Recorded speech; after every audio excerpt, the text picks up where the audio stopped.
description d'un procès. C'est le personnage féminin, donc Claire Lancel, qui est accusée d'avoir frappé à la tête son compagnon, Gilles Fabian, qui se trouve dans le coma. Et donc c'est l'histoire à la fois de ce qu'elle raconte, elle, à son avocate, de ce qui s'est passé et comment ils en sont arrivés là, alors que tout commençait apparemment de manière idyllique.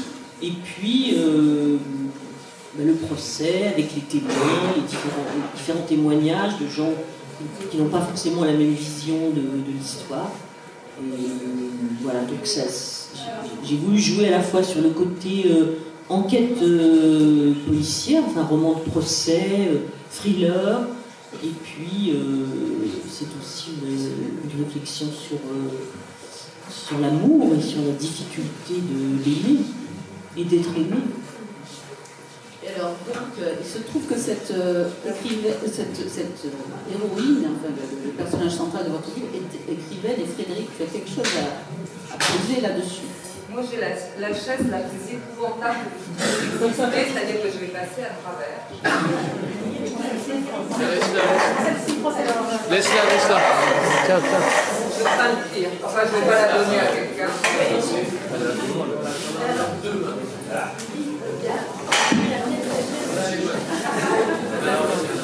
Je ne sais pas, on a dû prendre on est un petit peu à quelque chose qui serait superficiel et que tout votre travail revient à aller fouiller, à aller creuser ce que l'on ne pourra faire véritablement, évidemment, plus ou moins au cours de cette interview, mais que vous ne pourrez faire par vous-même qu'en lisant Camille Laurence, parce que véritablement elle est en train de faire un travail de chirurgien où elle dissèque afin de comprendre des mécanismes, parce que finalement en gros on a affaire à une relation qu'on pourrait appeler toxique, enfin il y a des mots comme ça qui circulent, mais c'est infiniment plus subtil parce que l'on va comprendre ce qu'on pourrait appeler la victime, et puis celui qui serait plutôt du côté du bourreau. En l'occurrence là on a plutôt un personnage féminin victime et un homme bourreau.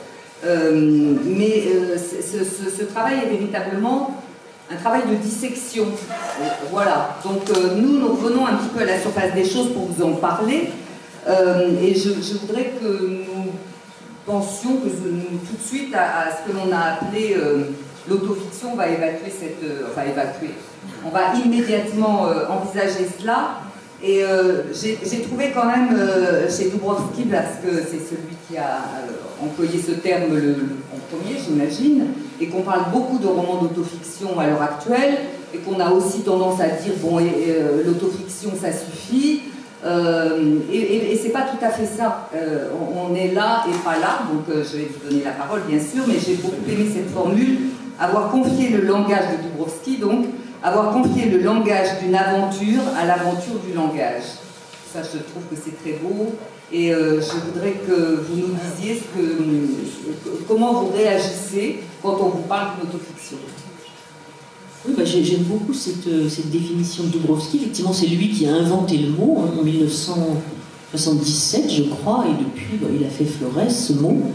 C'est-à-dire que ce qu'il pointe du doigt, qui est rarement mis en relief dans la presse, dans la critique notamment, c'est que l'autofiction, c'est pas juste, comme on le présente souvent, une sorte de narcissisme, de nombrilisme, de déballage de ces petites histoires personnelles.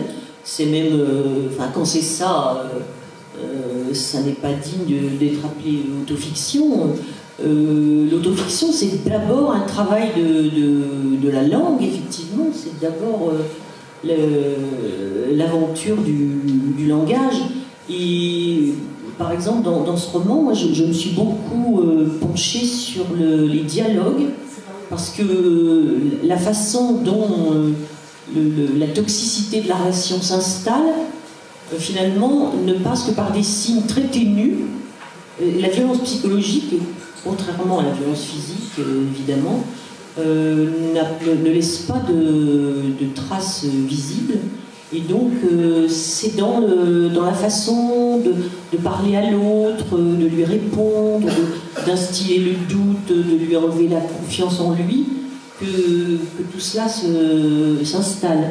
Donc, c'est vraiment dans la précision de la langue que j'ai voulu montrer cela par la précision de la langue. Et de toute façon, moi j'écris d'abord à l'oreille, c'est-à-dire que chaque phrase est ciselée avant même pas avant, mais en même temps de m'intéresser au sens de ce que j'écris, qui est important évidemment. Je m'intéresse au rythme, à la portée sonore de la phrase. Et au détail des mots à double sens, des sous-entendus, des malentendus. C'est tout ça qui m'intéresse dans la langue. Et là, j'avais donc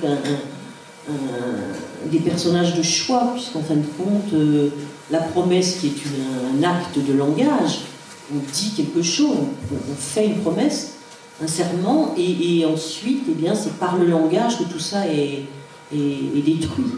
C'est qu'une affaire de langage. De toute façon, l'amour, c'est quand même des mots d'abord. Et est-ce que vous diriez que vous écrivez pour comprendre? Est-ce qu'il y a quelque chose de cet ordre-là? Oui. Moi, j'écris pour comprendre. C'est pour ça d'ailleurs que j'aime bien les formes policières, les enquêtes, même quand ce sont des romans qui apparemment ne sont pas des romans policiers. Il y a une dimension d'enquête. Moi, je considère l'écrivaine que je suis comme une sorte de détective qui essaye de comprendre quelque chose qui, dans la vie, alors parfois dans ma vie, assez souvent dans ma vie, et c'est peut-être là que je rejoins la notion d'autofiction, je pars d'expériences vécues et j'essaie de comprendre à quel moment ça a raté ou des choses que peut-être on ne comprend pas à la première lecture ou quand on est en train de les vivre et qu'on peut ressaisir comme un enquêteur, un détective qui reconstituerait un crime, par exemple. J'essaie de reconstituer une histoire après qu'elle a été vécue. Donc d'où l'intérêt du procès. Est-ce que le procès est un endroit où on peut comprendre Voilà. C'est ça que je cherche à chaque fois une forme qui me permette ce retour en arrière, ce retour sur soi que peut faire l'héroïne, le héros de l'histoire. Donc pour chaque roman, je cherche une forme adéquate. Alors plutôt à la fois le langage, l'écriture, le procès, la psychanalyse éventuellement. Oui, la psychanalyse c'est aussi une forme d'enquête. Moi je suis très très sensible à ça parce que d'abord la psychanalyse c'est avant tout justement là aussi une aventure du langage.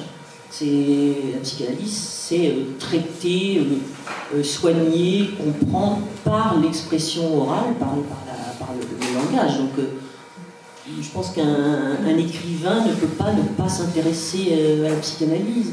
Et puis tout ce que Freud a bien décrit, les lapsus, les jeux de mots, tout ça, moi ça me passionne. C'est la matière même de l'écriture. Alors en termes d'onomastique, on a un jeu de mots, enfin, c'est vous qui le dites avec Gilles. Je vous laisse. Enfin, un jeu de mots. Il. Oui, alors. Quand je cherche les noms des personnages, il y a toujours. C'est jamais complètement au hasard. Donc Gilles, c'est vrai que c'était à la fois je et il. Et puis même elle, Claire. Claire, c'est parce que justement elle n'est pas claire du tout. Il y a beaucoup de mes personnages qui s'appellent Claire parce qu'ils sont souvent très opaques et très obscurs à eux-mêmes. Donc j'aime bien les appeler Claire, par antiphrase. Et à quel moment est-ce qu'on approche le mieux la réalité? Parce que Claire dit qu'elle a besoin de réalité, ça c'est quelque chose qui est posé. J'ai besoin de réalité, et ça reste assez... Alors, c'est une formule qui est devenue une formule amoureuse, c'est dans le roman, comme une formule d'amour, véritablement, comme le Cattleya. Oui, une formule un peu érotique. Oui, une formule érotique, mais Claire d'emblée dit qu'elle a besoin de réalité, en même temps elle est confrontée à une situation qui est pour le moins obscure. À quel moment, selon vous, est-on au plus près de la réalité? Parce qu'il y a des petits jeux là, dans l'ascenseur où d'un seul coup, Gilles dit à Claire quelque chose, c'est pas tout à fait ça, mais bonjour, est-ce que nous nous sommes déjà vus quand un personnage, ce Ce qui laisse penser que finalement, c'est en théâtralisant, en étant à un autre niveau que celui de la vie courante, qu'on accède le mieux à ce qui serait une réalité. Oui, mais ça aussi, c'est parce que c'est aussi les jeux amoureux où on se fait des petits scénarios comme ça dans un couple. Enfin, c'est quand même quelque chose d'assez banal. Et effectivement, là, il y a ils sont dans l'ascenseur pour aller chez eux. Et c'est elle d'ailleurs qui lui dit: mais vous habitez l'immeuble. Voilà, ce sont des sortes de démarrages un peu de scénarios érotiques, disons.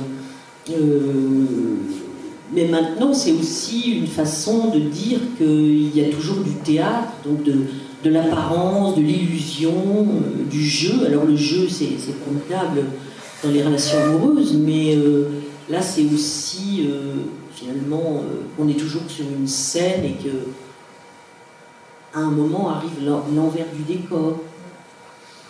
C'est ça, le trajet du livre, c'est vivre quelque chose et ensuite le relire en voyant l'envers, en voyant ce qu'on n'avait pas vu quand on avait.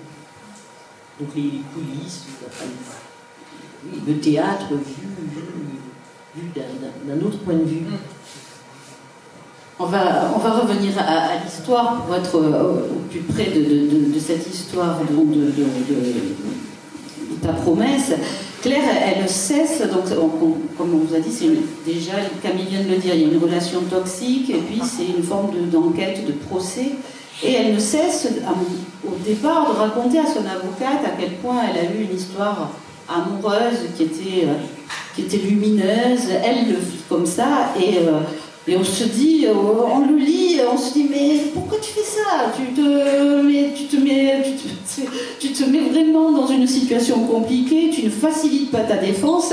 Et pourquoi vous jugez-vous que, alors qu'elle est dans une situation compliquée, on a besoin justement de raconter cette face merveilleuse de l'amour tel qu'il a été vécu par cette personne, par Claire? En fait, j'ai eu une difficulté narrative, si on peut dire. C'est que je me disais, il faut à la fois que le lecteur, la lectrice, c'est plus souvent des lectrices que des lecteurs, je dois dire, mais enfin, il faut que le lecteur, à la fois soit avec elle, et d'une certaine manière, soit un peu en avance sur elle.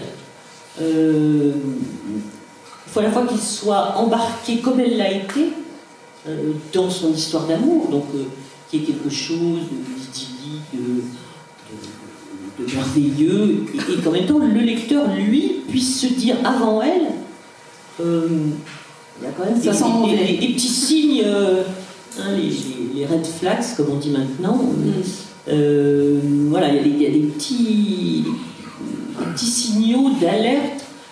C'est pas qu'elle ne les voit pas, mais elle ne veut pas en tenir compte. Et je crois que c'est souvent le cas quand on est avec quelqu'un dans le début d'une relation amoureuse, même s'il y a des choses qui ne vont pas, on se dit: oh, c'est pas grave. Il faut aussi accepter, avoir une certaine indulgence envers les défauts des autres. Mais enfin, j'ai pas mal de lectrices notamment qui m'ont dit que cette narratrice, donc Claire, les avait agacées parce qu'elles m'ont dit: ah, moi je serais partie à la page 10. Mais moi, mais en fait, je crois qu'on est souvent dupe de tout ça. On ne peut pas le voir, c'est l'aveuglement. Voilà ce que je voulais montrer, en fait. Et je pense que même celles qui disent qu'elles seraient parties à la page 10, je demande à voir, parce qu'en fait, ce sont des petits détails. Évidemment, c'est facile en relisant, en disant: bon, bah, il y a un procès, on voit bien que ça n'a pas marché. Et donc là, on est aux aguets. Mais en première instance, si je puis dire ça comme ça,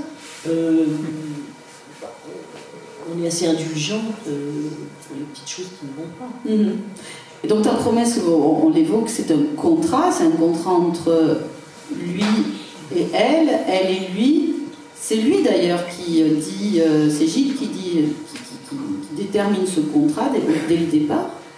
Et généralement, comme vous le dites, le contrat n'est pas tenu, hein, il est rompu. Il est quand même rompu par lui.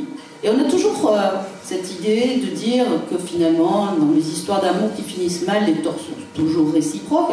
Là, non, les torts ne sont pas réciproques. Et est-ce que justement, c'est pas important aussi de montrer que parfois, il y a une évidence, il y a un amour comme ailleurs, d'ailleurs dans plein d'autres domaines. Il faut parfois accepter, reconnaître, affirmer que la vérité peut jaillir et qu'il y a effectivement quelqu'un parfois qui est totalement en tort. Oui, non, mais il y a quelqu'un qui est totalement en tort, mais par ailleurs, je crois que la relation dite toxique, elle se fait forcément à deux. C'est pour ça que quand des lectrices me disent « moi je serais partie à la page 10 », c'est sans doute vrai parce que ça ne peut pas arriver à tout le monde, ce genre d'emprise, de relation, de manipulation. Ça arrive parce que le manipulateur ou la manipulatrice, ça peut quand même être dans l'autre sens, mais enfin c'est plus souvent masculin, ça a été très étudié à la fois par la psychanalyse et par la sociologie. Cette relation elle ne peut fonctionner que s'il y a quelqu'un qui accepte, qui rentre dans la relation toxique. Des gens qui s'en vont tout de suite. Et c'est pour ça que la notion de il y a un coupable et il y a une victime, pour moi c'était un peu compliqué. C'est d'ailleurs pour cela que j'ai fait en sorte que ce soit elle qui soit coupable en fait dans le procès. Il y a un procès et qui est accusé, c'est elle. C'est elle qui risque la prison, qui d'ailleurs va en prison à un moment de l'histoire. On peut raconter d'ailleurs, puisque ça se dit dès le départ, ce qui s'est passé. Oui. Les premières pages, on comprend ce qui s'est produit.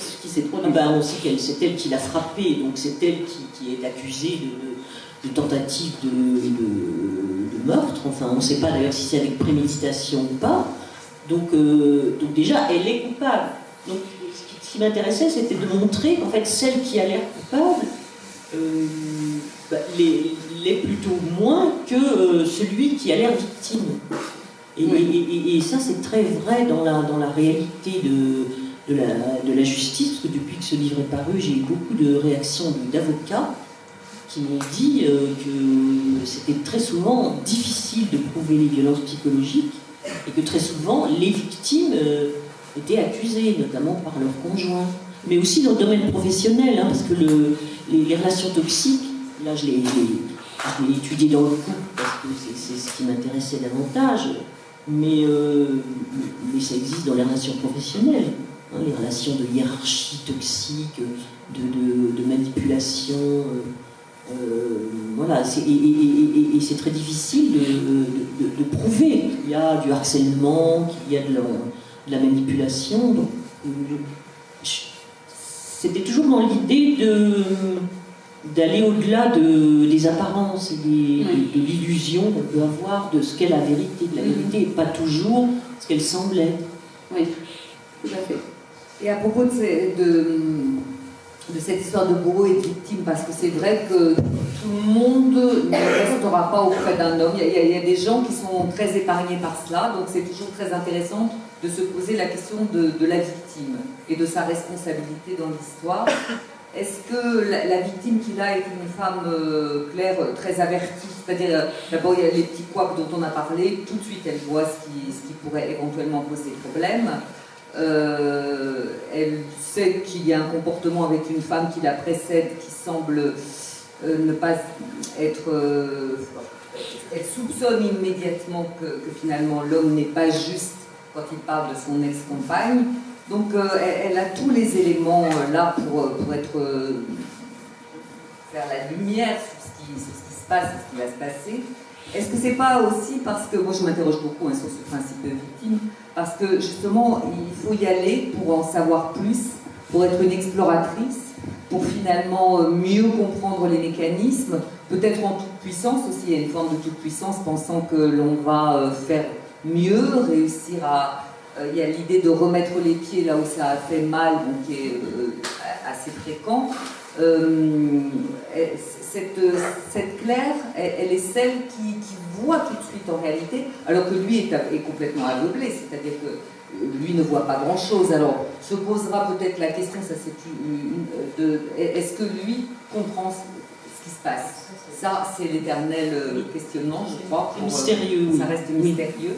Mais en tout cas, est-ce qu'il n'y a pas finalement, chez des personnes qui tentent des aventures comme ça, dont elles savent qu'elles risquent de ne pas être merveilleuses, finalement une force vitale, une puissance de vie énorme qui fait qu'on y va pour vivre en fait. Oui, c'est très juste ce que vous dites, mais oui, il y a une forme vitale, puis il y a un besoin de comprendre, et peut-être, et ça c'est moins glorieux, mais c'est assez féminin, une espèce de syndrome que je pourrais appeler le syndrome de l'infirmière, où on se dit, là où les autres femmes, notamment effectivement il parle beaucoup de ses ex-compagnes en des termes très très négatifs, où elle se dit, mais moi je vais réussir, avec moi c'est différent, enfin c'est une espèce de finalement quand même de vanité ou de sentiment qu'on a plus de pouvoir que les autres pour changer la réalité. Ça, je crois que c'est quand même très très fréquent, et je voulais montrer ça aussi, mais le livre est aussi fondé sur la répétition c'est la définition de la névrose d'ailleurs, la répétition des scénarios de vie, c'est-à-dire que quand vous avez vécu quelque chose, c'est son cas à lui, et vous le répétez avec le compagnon ou la compagne suivante. Vous refaites les mêmes erreurs, vous retombez dans les mêmes panneaux. C'est vraiment le scénario névrotique banal, et c'est très difficile, tout l'intérêt de la psychanalyse, c'est-à-dire essayer de se sortir un petit peu de la répétition des scénarios de vie. Et elle, c'est la même chose finalement, parce qu'à un moment elle parle de son mari, et elle revit, croyant vivre quelque chose de différent, en fait elle revit la même chose avec Gilles. Ça aussi, ça me passionne. Comment est-ce que on peut vraiment évoluer au lieu de ressasser toujours les mêmes erreurs. Et ce qui est intéressant dans ta promesse aussi, c'est que vous révélez une nouvelle façon des hommes à dominer les femmes, dans ce que vous avez évoqué juste à l'instant, de cette relation toxique qui est intime. On le voit à travers un des personnages, il y a donc Gilles et Claire qui sont les deux personnages principaux, donc, et puis il y a quelques amis qui passent, qui sont interrogés par l'avocate ou la juge, et son amie Carole, qui est une féministe, l'amie de Claire, elle explique au juge que Gilles a gaslighté Claire. Donc c'est un terme assez neuf que vous allez expliquer pourquoi, mais justement parler de cette domination invisible aujourd'hui qui est tapie de plus en plus dans la sphère intime, qui est tout aussi dangereuse finalement, peut-être pourquoi pas plus que ce qui se passait avant. Expliquez-nous ça. Oui, alors le terme gaslighting, c'est un terme qui est assez à la mode en ce moment, enfin, surtout aux États-Unis, parce que le mot est anglais, et ça vient en fait d'un film de corps, Gaslight. C'est l'histoire d'un homme qui épouse une femme en fait pour la manipuler, parce qu'en fait il sait qu'il y a un trésor qui est caché quelque part dans la maison. Il a déjà commis des crimes précédemment, et donc là il l'épouse, et pour s'en débarrasser, à la fois trouver le trésor et se débarrasser d'elle, parce qu'en fait il ne l'aime pas, il veut la faire passer pour folle. Et donc ça s'appelle gaslight, c'est la lumière du gaz, parce que l'éclairage au gaz, il le fait varier, et mais en cachette d'elle. Et quand elle lui dit, mais je comprends pas, tout d'un coup le gaz a baissé, la lumière s'est éteinte, il lui dit, mais tu dis n'importe quoi, tu as rêvé. Donc il la fait passer pour folle auprès des autres, mais surtout pour qu'elle-même se sente devenir folle. Et le gaslighting, c'est une technique employée donc beaucoup dans les relations toxiques, c'est de faire en sorte que l'autre ne sache plus du tout qui il en est, qu'il perd toute confiance en lui, donc en elle en l'occurrence, et qu'elle se sente diminuée, dévalorisée, jusqu'à la confusion mentale la plus totale. Donc c'est c'est quelque chose, justement, là aussi, qui relève du langage. C'est ça aussi que j'ai voulu montrer dans les dialogues, c'est comment il arrive à lui faire perdre pied, il ne comprend plus rien, il lui dit « je t'ai jamais dit ça » ou « t'as rien compris ». Et ça, c'est très très insidieux. Ça... Oui, mais c'est très insidieux, mais c'est aussi un peu post-MeToo. Oui, alors, voilà. C'est-à-dire que c'est intéressant. Il se trouve que au moment où j'ai terminé ce livre, donc j'ai eu contact avec Marc Joly, qui est un sociologue qui travaille beaucoup sur la perversion narcissique, qui a écrit tout un livre qui s'appelle La perversion narcissique, et qui a écrit un autre livre plus politique sur la perversion, enfin, ce qu'il présente comme la perversion narcissique d'Emmanuel Macron. Mais là, en l'occurrence, il a travaillé sur la perversion narcissique dans le couple, et lui, il a une théorie qui est une théorie de sociologue. Moi, je ne suis pas complètement d'accord avec lui sur un point, c'est que pour lui, la perversion narcissique est quelque chose, en fait, qui est relativement récent, non pas dans la réalité, mais qui a été étudié assez récemment, puisque c'est dans les années 90, c'est un psychiatre qui s'appelle Claude Racamier, Paul-Claude Racamier, qui a inventé ce terme, perversion narcissique. Et là, d'après Marc Joly, donc le sociologue, c'est le dernier avatar du patriarcat. C'est-à-dire que les hommes, maintenant, ne pouvant plus assurer leur pouvoir comme auparavant sur les femmes, où ça allait de soi, il n'y avait pas besoin d'être pervers, parce que de toute façon, les femmes étaient déjà soumises. Et que, d'après lui, maintenant, ils ont compris qu'eux aussi ne pouvaient pas, sans effet, exercer leur violence physique. Eh bien, le dernier avatar du patriarcat, c'est la violence psychologique, c'est-à-dire, sans que ça se voie, comme ça en douce, soumettre les femmes par le gaslighting, par différents moyens qui sont très peu visibles. Mais c'est ce qui arrive à Claire. C'est ce qui arrive à Claire. Mais ce que je veux dire, là où je ne suis pas d'accord, je suis tout à fait d'accord avec toute l'analyse de Marc Joly, qui d'ailleurs a interrogé des centaines de femmes dans des foyers où elles étaient réfugiées pour échapper à leur conjoint, plus souvent. Là où je ne suis pas d'accord, c'est que pour lui, c'est uniquement masculin. Alors que je pense que la perversion narcissique peut être aussi féminine. Personnellement, j'en connais quelques exemples. Donc il y a des femmes aussi qui sont perverses narcissiques et qui peuvent être vraiment très très très toxiques, vraiment. Donc je dirais que l'idée d'en faire juste le témoignage du patriarcat contemporain, c'est vrai, mais c'est pas uniquement ça.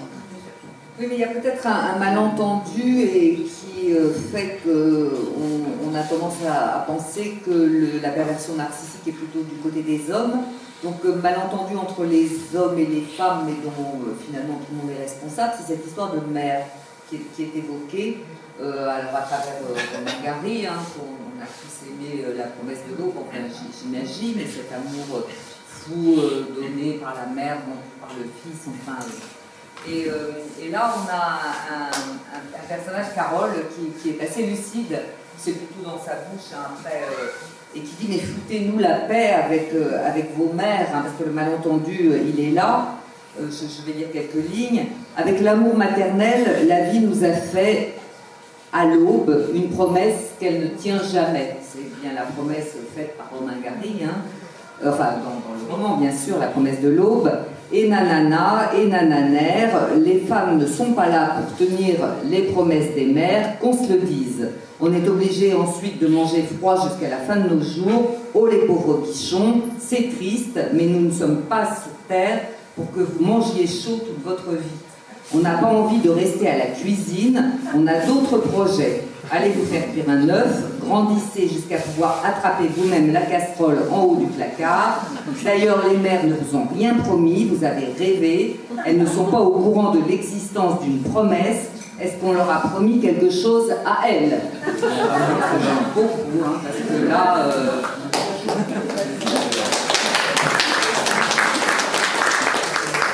Donc malentendu, mais partagé, malentendu et là je crois qu'il y a quelque chose qui fait qu'il y a sans doute qui est derrière. Oui, bien sûr. Oui, parce que c'est cette histoire de folie que les hommes pensent que leur compagne est leur mère. Tout à fait. Ça, c'est vrai que c'est très étudié en psychiatrie comme effectivement quelque chose de plus masculin parce que c'est un rapport au féminin maternel et que les pervers narcissiques sont souvent des hommes qui ont été en conflit avec leur mère parce qu'elle était trop absente, enfin, à leurs yeux en tout cas, ou qu'ils ont des reproches à faire à leur mère et qu'ils reportent tous ces reproches sur leur compagne. Oui, ça c'est avéré. Voilà, mais par ailleurs, moi j'aime beaucoup le livre de Romain Gary, mais c'est vrai que cet amour maternel, comme l'exemple, le modèle indépassable de l'amour, ça peut être un peu pénible pour les femmes. C'est si on les prend pour des mères. Tout à fait, sinon, tout à fait. Oui. Alors, Ta promesse, c'est un livre au long cours et qui est ponctué de vers, en fait, de poèmes, pardon, qui sont des poèmes en prose par moment, qui sont des moments où il n'y a semble plus universel, je dirais. Ils ont une portée. On est dans l'histoire, mais détaché. J'aimerais bien que vous expliquiez pourquoi vous avez eu envie de ces rythmes, de changer à un moment, de ces cassures qui arrivent toujours à des moments précis quand même. Est-ce que vous pouvez expliquer ça? Parce que c'est une originalité forte du livre. Oui, maintenant c'est parce que bon, cette Claire est écrivaine, comme c'est bizarre, et après tout ce qui lui est arrivé, le procès, enfin avant le procès, mais enfin elle est en prison, et elle n'arrive plus du tout à écrire, enfin elle est vraiment au fond du trou, et elle ne peut revenir à l'écriture que par le fragment, par le poème, par parce que le poème c'est quelque chose c'est une écriture plus immanente, qui est en prise directe avec le réel, qui demande moins de construction narrative. Et voilà, c'est quelque chose que j'ai voulu utiliser ça parce que c'est quelque chose que j'ai éprouvé moi dans d'autres circonstances. À un moment dans ma vie, je n'ai plus réussi à écrire. C'est un moment où j'ai perdu mon premier enfant. Et quand j'ai voulu revenir, j'étais à la fin de mon 3e roman. J'étais en train de terminer mon 3e roman. Et j'ai perdu cet enfant, qui était mon premier enfant, qui s'appelait Philippe. Et quand j'ai voulu, après un temps, revenir à l'écriture du roman, ça a été impossible. C'est-à-dire que je ne pouvais plus du tout écrire. C'est-à-dire ça me paraissait totalement vain, creux, impossible. Et je n'ai pu revenir à l'écriture que par le fragment, par des petits bouts de texte sur les mots. D'ailleurs, c'est un livre qui est publié par P.O.L. qui s'appelle Quelques-uns, qui vient d'une phrase de Beckett. Les mots ont été mes seuls amours, quelques-uns. Donc je prenais des mots de la langue française, des mots différents comme oui, comme jamais, peut-être. Et puis j'écrivais des petits textes comme ça.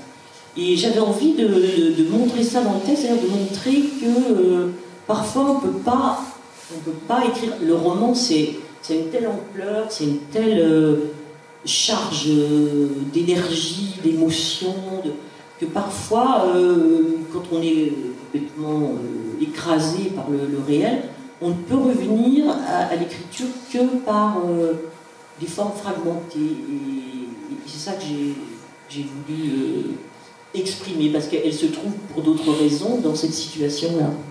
Alors, il se trouve que vous allez lire un de ces poèmes, et par rapport à ce que vous avez dit, dans ce poème-là, il y a un mot qui est ineffable. Oui. Ça correspond un petit peu à tout ce que vous voulez dire. Tout à fait, ineffable, qu'on ne peut pas dire, qu'on ne peut pas raconter. C'est encore plus que indicible. Oui. Ouais. C'est ineffable. Oui. Vous nous lisez un petit peu ce poème? On est là, on l'a dit, on a promis, on a cru. Et pourtant, tout existe pour aboutir à un livre. Cette chair qui nous a fait fondre le cœur, on en fait du papier mâché. Ces mains qui tenaient le fil de notre désir, voilà qu'elles sont des phrases et rien qui nous caresse. On est là, on veut comprendre, on veut embrasser. La chronologie, on s'en souvient. Les mots qu'on s'est dit, on n'est pas sourd. La joie et le chagrin qu'on a éprouvés, on a du métier. L'humour, on aurait voulu percuter d'un mot l'horreur des choses. L'angle mort passe encore en faisant attention. Notre âme, on la cisèle, mais l'âme d'un autre, l'âme opposée, inapaisée, la nuit noire de son âme, on court après le vent, autant faire tenir la mer dans un verre. La vie est ineffable, c'est ce qui est triste quand on commence un livre. On n'est pas dupe comme au commencement de l'amour. On sait qu'on n'y arrivera pas.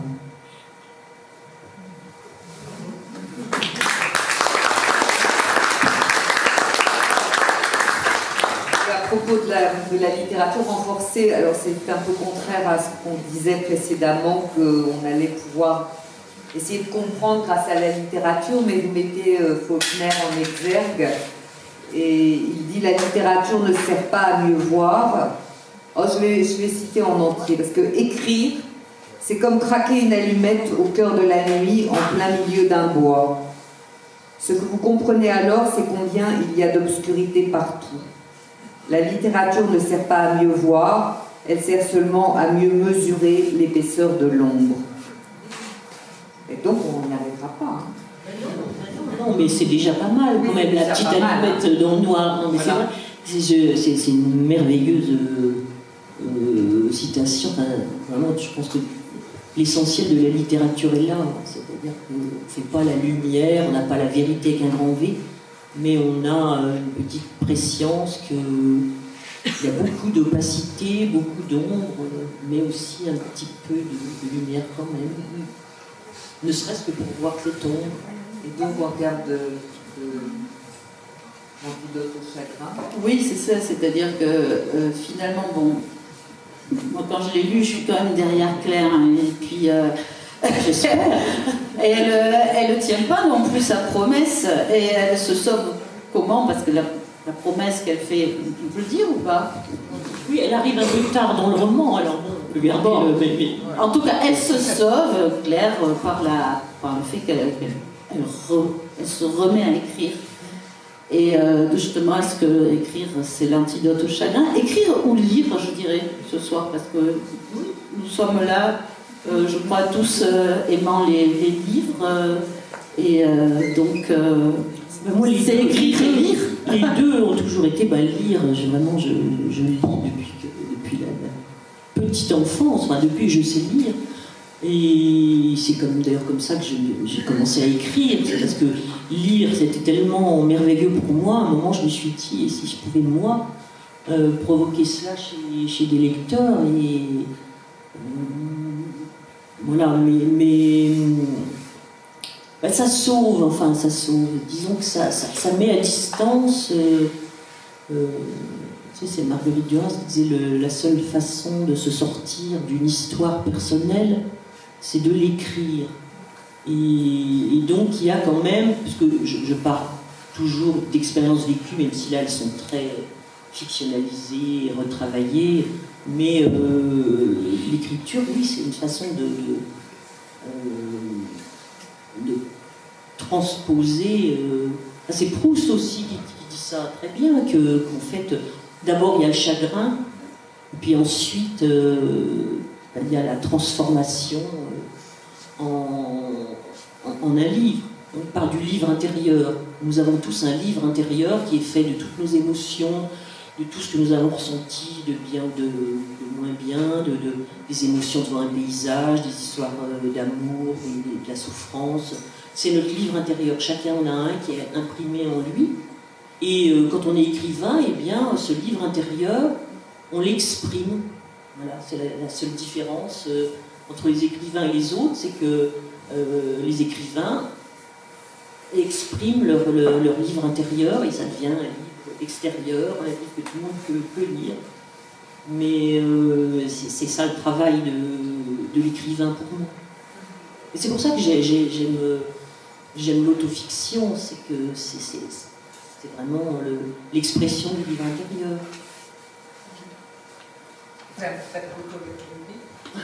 Je me disais que peut-être ça serait peut-être bien de faire poser des questions sur aussi ta promesse. Donc est-ce que vous avez envie de poser une question à Camille Laurence avant qu'on bascule sur d'autres sujets? Lancez-vous.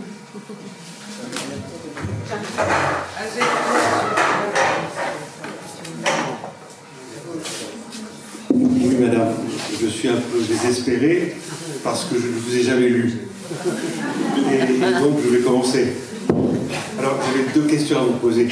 L'art est une blessure devenue lumière. On la connaît, la phrase. L'art est une blessure devenue lumière. Et l'art littéraire, c'est un véritable art, comme la peinture, la sculpture, la musique. Alors, vous avez dit, je lis depuis toujours, depuis que je suis enfant. Moi aussi.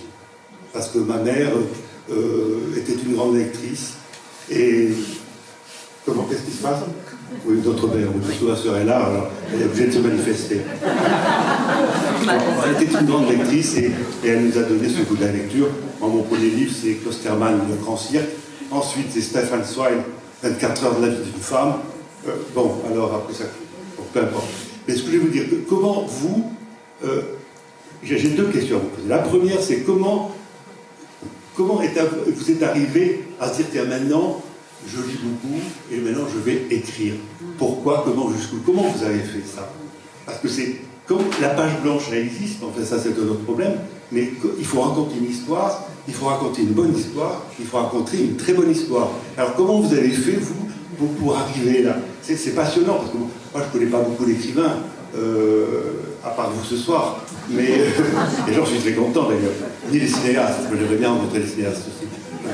Dans les livres, je trouve qu'il y a 100 pages de trop. Dans les films, il y a toujours une bobine de trop.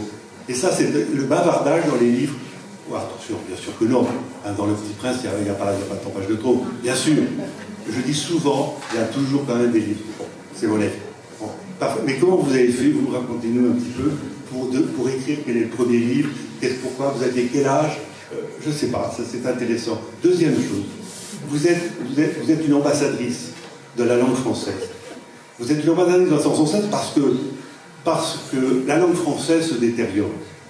Je ne sais pas si vous le sentez, ça. Elle se détériore épouvantable. C'est une langue magnifique, c'est une langue du passé, prestigieux. Et quand vous écoutez les gens parler, on ne peut pas commencer une phrase sans dire c'est vrai, on ne peut pas la continuer en disant 10 fois en fait, on ne peut pas dire du coup, on ne peut pas dire bisous bisous, on ne peut pas dire il n'y a pas de souci. Ça c'est effrayant. Ah, ça m'effraie. Oui, il y a pire que ça. Ah non, la grammaire. La grammaire, ça n'existe plus. Ni le grand-père d'ailleurs. Voilà, merci.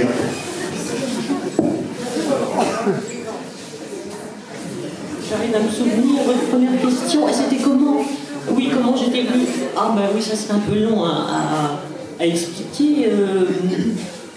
En tout cas, j'ai envie de raconter une petite anecdote. C'est sur le déclic de l'écriture. Enfin, moi, j'en ai eu 2. J'en ai eu un premier à l'école primaire parce que je reconstitue après coup le fait que à l'école primaire, on devait pratiquer la pédagogie Freinet, qui est un système pédagogique dans lequel, notamment, en l'occurrence pour moi, dans cette école, il y avait une petite imprimerie.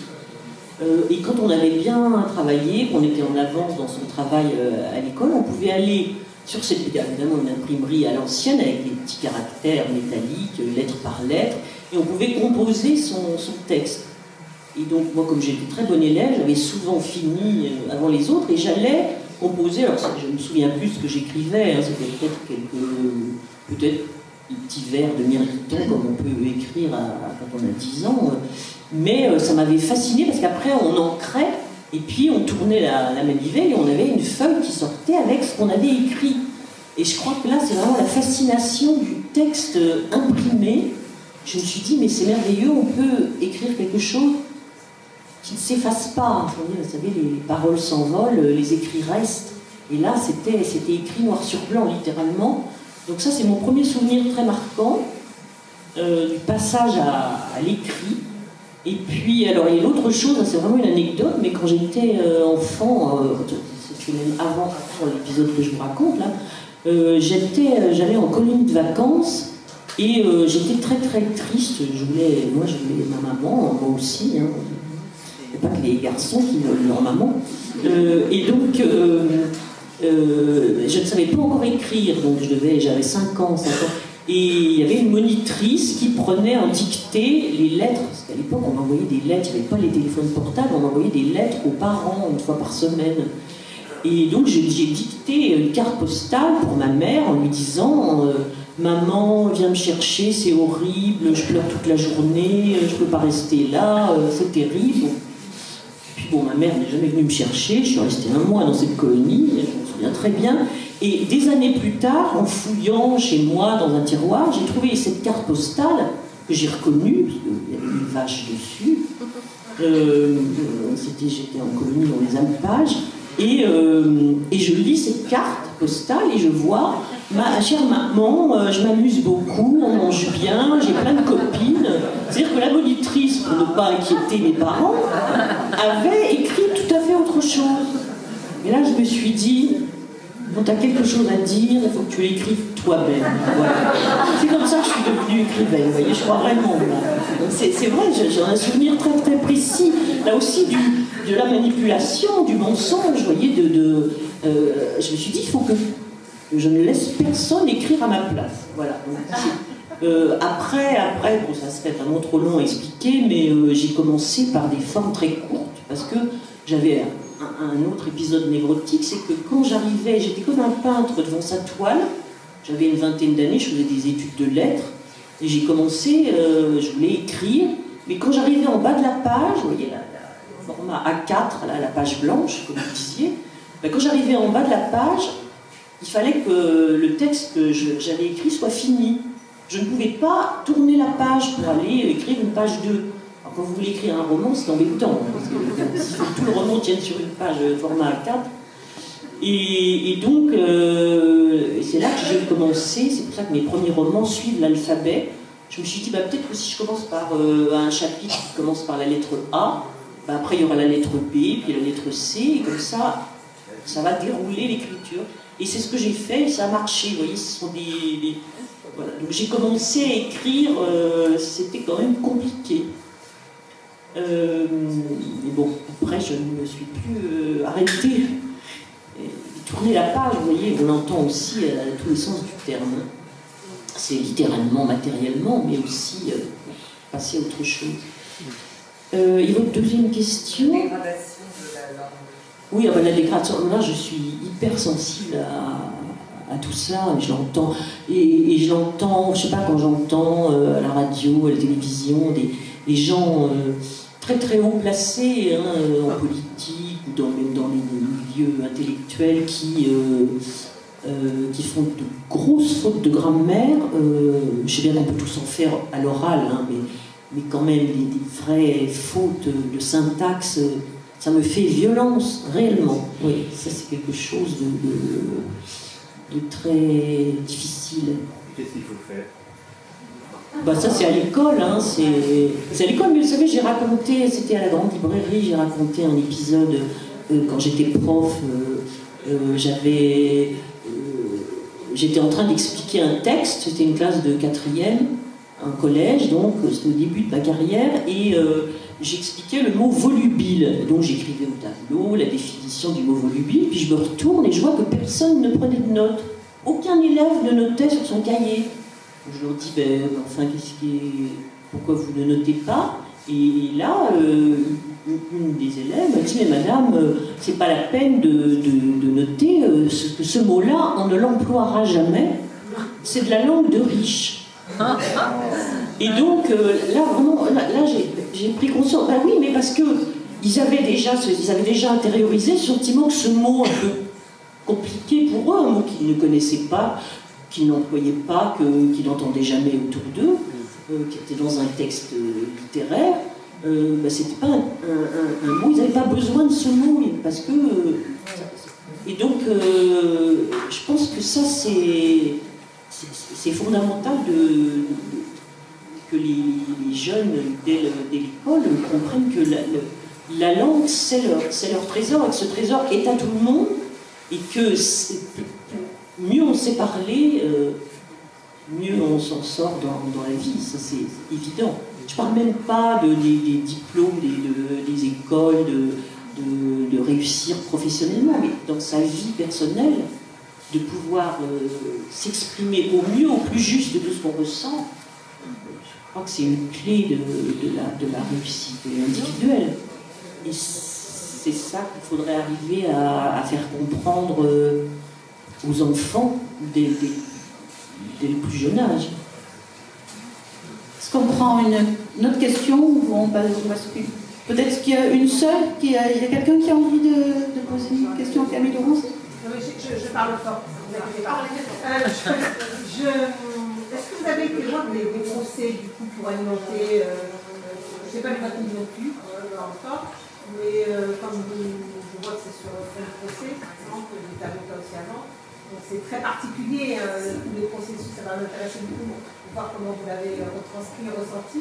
Mais est-ce que vous, du coup, vous êtes allé assister à des sessions d'assises Écoutez, donc pas du tout. Il se trouve que quand même, comme je savais que j'allais avoir quelques scènes de procès dans le roman, j'ai demandé à un ami avocat, je cite son nom parce qu'il est par ailleurs écrivain, c'est Thierry Ilouz, qui est un avocat pénaliste.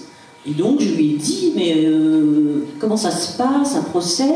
Je lui ai montré un petit peu ce que j'avais commencé à écrire. Je dis qu'il n'y a pas de grosse faute, et pas non plus que la procédure soit complètement fantaisiste. Et puis je l'ai vu 2-3 fois, j'avais toujours des questions. Puis au bout d'un moment, il m'a arrêté, il m'a dit, écoute, c'est un roman que tu écris.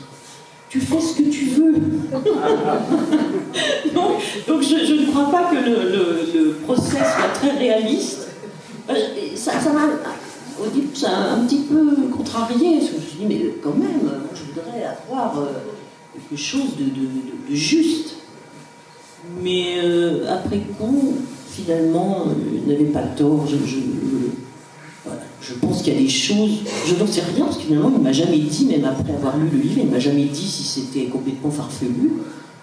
Par exemple, à un moment, on passe une vidéo, il y a une vidéo d'un témoin qui ne peut pas être là. Je ne sais pas du tout si ça peut se faire dans un procès. Mais personne, même les avocats que j'ai vus dans la suite, personne ne m'a dit, mais c'est complètement irréaliste. Et c'est le pouvoir de la fiction aussi. Hein, c'est un procès de fiction. Mais c'est aussi par rapport au ressenti. Il se passe beaucoup de choses dans les sessions d'assises. Comme vous dites, de la victime, c'est qui en fait, voilà. Oui. Voilà. Et dans toutes ces sensations, je pense que ça pourrait vous intéresser. Oui, de toute façon. Parce que justement, tout est toujours mouvant. Et c'est exactement ce que vous racontez dans votre livre. Et Oui, mais vous avez raison, mais par ailleurs, ça me passionne. Hein, j'aime beaucoup. Je ne suis pas allée voir des procès d'assises, mais je m'intéresse beaucoup au compte-rendu de procès dans le monde, dans différents journaux. Donc c'est quelque chose que j'aime beaucoup. Et vous avez raison, c'est une matière quand même très variable, très fluctuante. Oui. Bon, mais nous allons parler rugby parce que nous sommes dans le biotope. Et alors, on ne va pas demander à Camille Laurence de nous dire si entre Maxime Lucu ou Antoine Dupont, qui est actuellement le meilleur demi-mêlée français. J'ai ma petite idée. Non, mais je ne dirais pas. Non, je ne veux pas créer de polémique. Mais on va voir qu'il se trouve que le rugby, il ne faut pas oublier que Camille Laurence elle a grandi à Dijon. Voilà, donc on est un peu loin des terres du ballon ovale, et pourtant ça fait partie de son roman familial. Et il se trouve que Moi, j'ai lancé une revue de rugby qui s'appelle RAFU, qui est un magazine autour de la culture du rugby. Et on avait repéré dans la rédaction qu'elle avait un petit rapport avec ce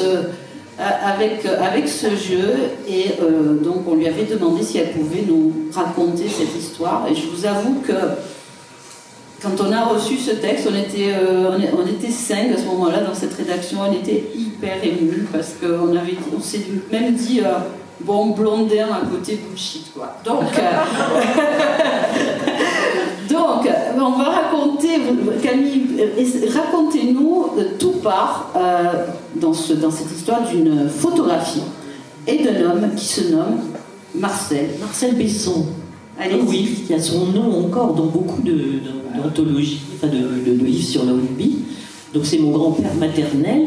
Et il y avait effectivement, moi je l'ai connu, enfin il est mort quand j'avais 8 ans, je l'ai connu alors qu'il était président du club de rugby de Dijon, mais qui a fait une carrière comme international de rugby. Et il y avait une photo dans le bureau chez mes grands-parents. On le voyait en train de marquer un essai, c'était magnifique. Il était en train de courir vers, pour marquer l'essai, talonné par un des plus grands joueurs de l'époque, qui s'appelait Nepia. Georges Nepia, voilà, des All Blacks. Et c'est d'ailleurs le premier match qui se passe en France entre les Néo-Zélandais et les Français. Voilà. Alors donc c'était extraordinaire. Donc c'était un événement, et donc et puis je me souviens que dans ma famille, chaque fois qu'il y avait, donc c'était le tournoi des 5 nations à l'époque, il y avait tous les copains de mon grand-père, là, les hurlements. Reprenons cette photo. Qui c'est qu'il y a sur la photo? Il y a Churchill. Oui, il y avait Churchill, absolument. C'était au stade de Colombes et il y avait Churchill. Oui, c'est pas rien, effectivement.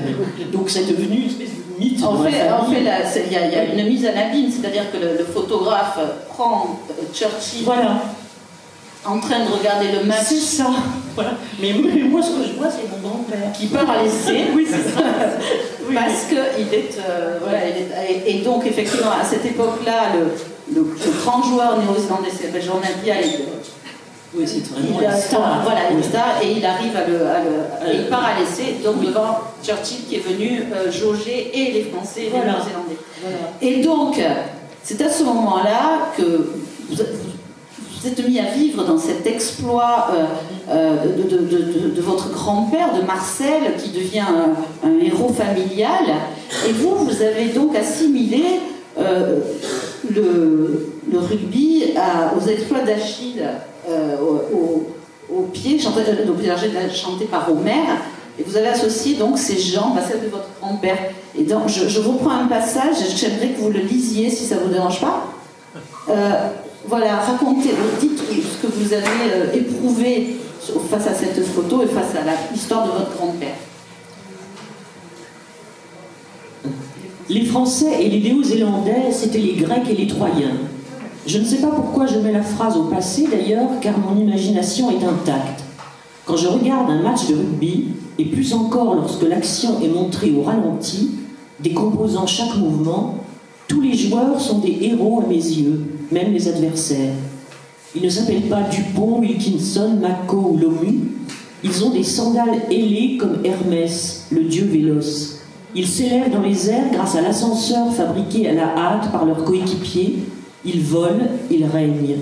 Le raffut est un geste impérial. Je n'assiste pas à un match, mais à une épopée, à un combat légendaire. Et donc, pour vous, le rugby, donc, ce sont est joué par des héros divins. Oui, c'est un mythe. On est dans la mythologie pure. Les gens mais plus que le pas descendu de l'Olympe. Plus que le foot, en quoi vous, alors au-delà de la famille, en quoi vous trouvez que ce rugby justement a ce côté comme ça que vous présentez comme un peu divin, oui. Là, j'aurais du mal à expliquer, mais... Parce que vous évoquez à un moment donné dans ce texte aussi la force que vous ressemblez, presque la peur par rapport à la force physique que vous voyez dans ce jeu. Oui, c'est vrai. Oui, il y a une puissance incroyable. Par rapport au football, par exemple, Enfin, ça ne procure pas du tout les mêmes impressions visuelles, émotionnelles. Enfin, oui, il y a quelque chose de surhumain, je dirais. Et en même temps, ça m'a toujours fait un peu peur. Enfin, ça fait encore plus peur maintenant, parce que je trouve qu'il y a quand même aussi une force et un danger physique. Et les commotions dans les bras, etc. Et vous racontez aussi que le rugby, il faisait partie dans votre famille de plusieurs... c'était dans un contexte où il y avait plusieurs antagonismes. Donc il y avait le rugby et le foot. Il y avait aussi le vin. Dans le vin, il y avait l'antagonisme... oui, parce qu'en fait, et la religion. Mon grand-père était donc il n'était pas de Dijon, enfin il vivait à Dijon, donc c'était les grands crus de Bourgogne. Et en même temps, il y avait toute cette affinité avec le sud-ouest et les vins de Bordeaux. Donc oui, ça redoublait l'espèce de rivalité. Oui. Donc rugby, vous avez rugby-football, Bourgogne-Bordeaux et catholique. Et catholique protestant.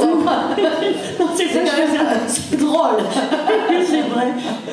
C'est-à-dire que oui, j'ai écrit un autre article. Je disais que les rugbymen, c'était les camisards du rugby. C'est-à-dire pour moi, il y avait quelque chose de